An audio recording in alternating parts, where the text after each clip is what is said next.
कशी आहेत ही करवंद? तुम्ही फसलात ना, मी फसलो होतो. पण मंडळी, ही करवंद नसून हे आहे जगातील सर्वात महाग फ्रूटपैकी एक महागडं फ्रूट, ते म्हणजे ब्लूबेरी. हे बाजारामध्ये 1000 रुपये किलो या दराने मिळतं. हे महाग असण्यापाठीमागचं कारण म्हणजे हे फळ खूप हेल्दी मानलं जातं, कारण याच्यामध्ये अँटीऑक्सिडंटचं प्रमाण खूप जास्त असतं.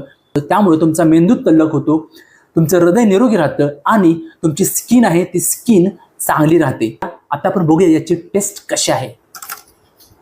तर मंडळी, दिसायला तर तुम्हाला हे करवंदासारखं दिसतं.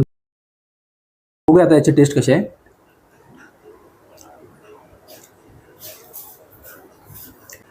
तर मंडळी, याची जी टेस्ट आहे ती आंबटसर गोड आहे आणि खायला खूप छान लागतं. हे फळ आपल्या आरोग्यासाठी खूप फायदेशीर आहे, पण थोडंसं महाग आहे. तर मंडळी, ब्लूबेरी निवडताना नेहमी काळजी घ्यायची, ते सर्व बाजूने असं घट्ट असलं पाहिजे. कुठेही जर मऊ असेल तर समजायचं ते खराब होण्याच्या मार्गावरती आहे. आणि मंडळी, अशाच नवीन माहितीसाठी मला फॉलो करा.